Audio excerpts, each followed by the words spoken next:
parece que es ridiculizar también el otro punto de vista. A ver, una pregunta, profesor.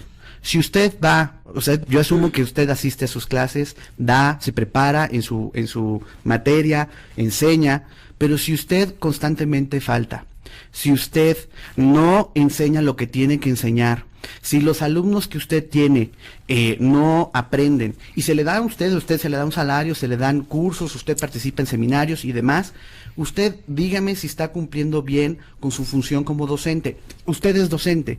Usted dígame si en la universidad a un profesor universitario que constantemente falta sin causa justificada, se le mantiene su chamba. O sea, si se le mantiene su chamba es grave, porque entonces en ese sentido no está haciendo lo que tendría que hacer. Usted me dijo, perdón, profesor, usted me dijo que lo dejara hablar, ahora permítame por favor, nada más terminar el punto de vista. O sea, en ese sentido, o sea, creo que sin duda alguna un punto que es grave de esta discusión es agarrar y decir que todos los profesores son unos revoltosos, que todos los profesores son flojos. Eso no es cierto. Aunque eso está ocurriendo, ¿estás de acuerdo? Sin duda alguna hay esta visión. Y hay que ser muy cuidadosos con simplificar las cosas. Cuando platicaba con los señores de la CENTE, yo le pregunté a este líder magisterial, le dije, tengo nada más una duda, profesor. Aquí están profesores de Oaxaca, están profesores de Michoacán, profesores de Guerrero. ¿Por qué la mayor parte del magisterio no está en las calles? Su explicación, desde su punto de vista, fue que lo que pasa es que a partir de lo que ocurrió con el Ballester Gordillo, todos están como atemorizados. Yo le digo, profesor, pero en verdad usted cree, se pueden estar atemorizados sin duda alguna los líderes, ¿no? Que yo como siempre digo, bueno, es como el cuento de Alí Baba y los 59 ladrones, metieron a Alí Baba a la cárcel, los 59 ladrones que son los líderes de las secciones sindicales, pues siguen ahí. Pero más allá del liderazgo sindical, pues los maestros así comunes de las escuelas públicas y privadas, públicas de primarias y secundarias, no están en Sonora, no están en Chihuahua, no están en Nuevo León, tomando las calles. Entonces, por razones de tiempo, Marco Antonio, hasta aquí digamos, Hugo Boites, ¿ibas a contestar a las preguntas que te hizo? Sí. No contestes ahorita. No contesto ahorita. No contesto el teléfono. No, el teléfono, contesta la pregunta si quieres. En la Ley Federal del Trabajo y en el contrato colectivo que rige mi trabajo en la Universidad Autónoma Metropolitana, está especificado que si falto 3 días, me despiden. Esa dice la propuesta que está en la ley del servicio docente. Momento. Eso está en el marco del artículo 123 constitucional y de la Ley Federal del Trabajo. Y eso es lo que están pidiendo los profesores, que no se les saque del artículo 123 constitucional. No están pidiendo que no haya causales de despido. Esa no es la petición. La petición es que se les considere verdaderamente trabajadores de la educación. Entonces, está prevista las sanciones en los contratos colectivos. No somos irresponsables y no toleramos la irresponsabilidad de otros tampoco. Está perfectamente firmado, incluso le puedo decir por mí, como secretario general del SITUAM, el sindicato de mi universidad, firmado que se puede correr a los trabajadores si faltan 3 días. Entonces, no somos irresponsables. Segunda cuestión. En el caso de los trabajadores universitarios nos aplicaron la misma excepción, es decir, se dijo los términos de ingreso, promoción y permanencia de los trabajadores académicos de las universidades los determinará la propia universidad, es decir, nos aplicaron la misma receta. Pero ¿qué pasó a la hora de las leyes secundarias? No hubo leyes secundarias. Lo que hubo fue en la Ley Federal de Trabajo un nuevo apartado. Y ahí estamos, junto con los médicos, los músicos, los meseros, los de los bares, los trabajadores domésticos. Hay un apartado del trabajador universitario en la Ley Federal del Trabajo que especifica los términos de ingreso. Y eso es lo que queremos, que se respete la bilateralidad. Y se especifica la bilateralidad también. Y no se especifica, porque eso lo determina ya el contrato colectivo, las razones del despido, porque eso está perfectamente establecido. Una pregunta, profesor.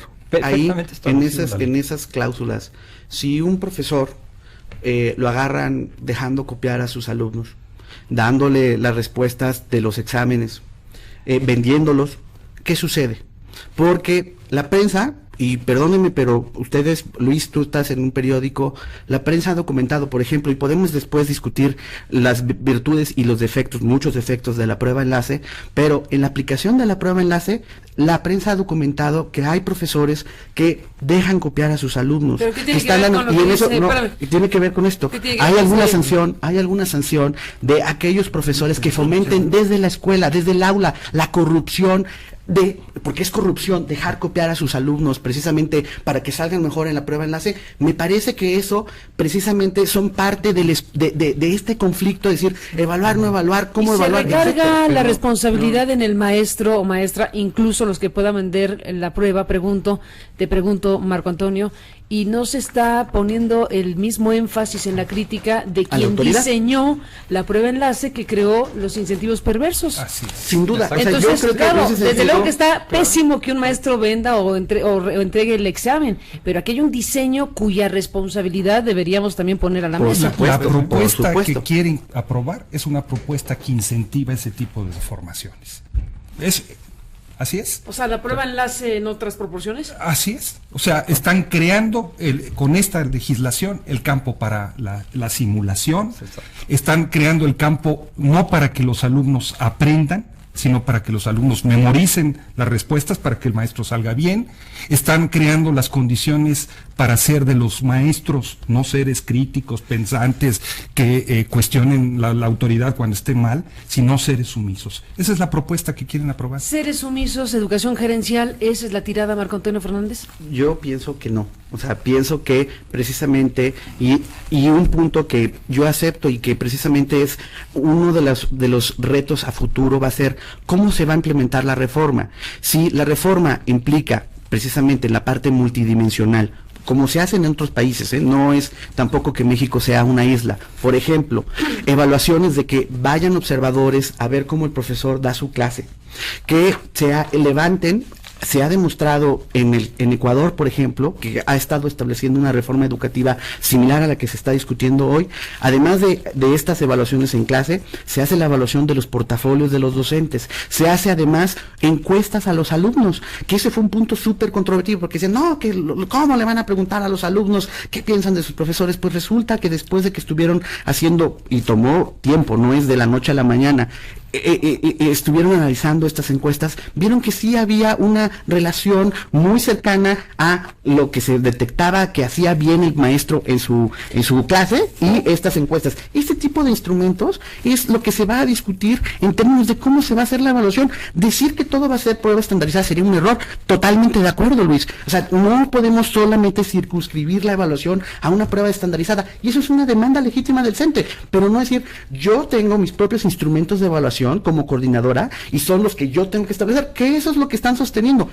Tienes razón que no se oponen a la evaluación, dicen, tiene que ser una evaluación que nosotros mismos nos hagamos porque nosotros sabemos hacer nuestro trabajo. Ese es el punto de partida, ese es el punto de partida. Perdóname, pero ese es el punto de partida, Marcos, es que no es así. No, el punto de partida es la autoevaluación. Hay un segundo nivel que tiene que ver con la evaluación de tus pares, de los que están allí, claro, en tu contexto. Sí, hay un tercer nivel que tiene que ver con los niños, los jóvenes y los padres de familia. Y hay también una mirada externa, ¿no?, de la autoridad, y eso está reconocida.